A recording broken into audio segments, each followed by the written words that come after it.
আসসালামু আলাইকুম সুপ্রিয় দর্শক, শুরুতেই জানিয়ে দেব সর্বশেষ পাওয়া আপডেট তাজা খবর। সরকারের মেয়াদ যত বাড়বে দেশের সংকট তত বাড়বে, এবার যা বলল সাইফুল হক। আর এরপরে থাকছে গ্রামে ৮ থেকে ১২ ঘন্টা লোডশেডিং, তাহলে বিদ্যুৎ গেল কোথায়? সুপ্রিয় দর্শক, এতক্ষণ শুনছিলেন সংবাদ শিরোনাম, এখন শুনবেন বিস্তারিত। তার আগে কে কোথা থেকে এই ভিডিওটি দেখছেন সেটি নিচে কমেন্ট করে জানিয়ে দিন। আর এই ভিডিওটি আপনার বন্ধুদেরকে শেয়ার করে তাদেরকেও দেখার সুযোগ করে দিন। আর এই রকম নিত্য নতুন সকল ধরনের খবরাখবর সবার আগে পেতে চাইলে এক্ষুনি আমাদের চ্যানেলটি সাবস্ক্রাইব করুন। সংসদে এবার মুজিবুল হকের প্রশ্ন, সরকারের মেয়াদ যত বাড়বে দেশের সংকট তত বাড়বে, এবার যা বলল সাইফুল হক। ক্ষমতাসীন আওয়ামী লীগ সরকারের মেয়াদ যত বাড়বে দেশের সংকট তত বৃদ্ধি পাবে বলে মন্তব্য করেছেন বাংলাদেশের বিপ্লবী ওয়ার্কার্স পার্টির সাধারণ সম্পাদক সাইফুল হক। তিনি বলেছেন, ৭ জানুয়ারির কথিত ডামি নির্বাচন সরকারকে ক্ষমতা টিকিয়ে রাখার রাজনৈতিক ও নৈতিক বৈধতা দেয়নি, যে কারণে এই সরকার যত প্রলম্বিত হবে দেশের বহুমাত্রিক সংকট তত বৃদ্ধি পাবে। রবিবার সেগুনবাগিচায় বিপ্লবী ওয়ার্কার্স পার্টির সংহতি মিলনায়তনে অনুষ্ঠিত সংবাদ সম্মেলনে তিনি কথা বলেন।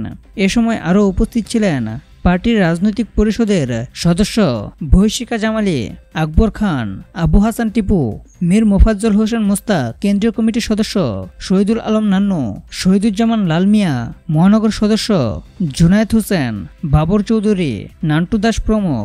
প্রধানমন্ত্রী শেখ হাসিনার বক্তব্যের প্রতিক্রিয়ায় সাইফুল হক বলেন, আওয়ামী লীগ সরকারে না থাকলে কারা দেশ চালাবে তা দেশের মানুষ নির্ধারণ করবে। একটি অবাধ, নিরপেক্ষ ও বিশ্বাসযোগ্য নির্বাচনের মধ্য দিয়ে জনগণ তাদের সরকার ও নেতৃত্ব নির্বাচন করবে। গণতান্ত্রিক ব্যবস্থায় এর অন্যথা হবার সুযোগ নেই। আর এরপরে থাকছে সংসদে মুজিবুল হকের প্রশ্ন, গ্রামে ৮ থেকে ১২ ঘন্টা লোডশেডিং, তাহলে বিদ্যুৎ গেল কোথায়?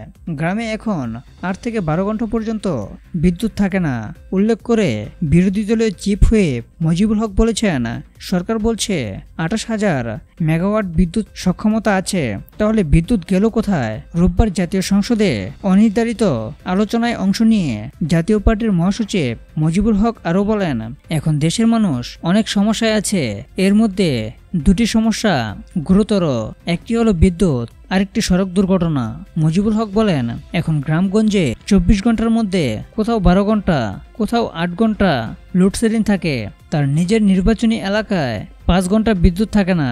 তার এলাকার মানুষ বলছে, বিদ্যুৎ প্রতিমন্ত্রীকে দাওয়াত দিতে লোডশেডিং হয় কিনা তা দেখার জন্য একদিন থাকতে উপস্থিতি দেখতে মুজিবুল হক তার নির্বাচনী এলাকায় যাওয়ার জন্য বিদ্যুৎ প্রতিমন্ত্রী নজরুল হামিদকে অনুরোধ জানান। সক্ষমতা সত্ত্বেও ভাড়ায় চালিত বিদ্যুৎ কেন্দ্রের ৪১% বসে আছে জানিয়ে মুজিবুল হক বলেন, ২০২২-২৩ অর্থ বছরে বিদ্যুৎ কেন্দ্রের ভাড়া বাবদ ২৬,০০০ কোটি টাকা দেওয়া হয়েছে।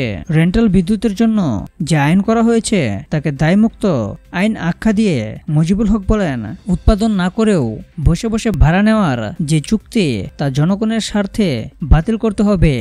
বসিয়ে ২৬,০০০ কোটি টাকা বিল দেওয়া, তারপর লোডশেডিং থাকবে, কি যে অসহনীয় অবস্থা এদেশের, ঢাকায় থেকে বোঝা যাবে না।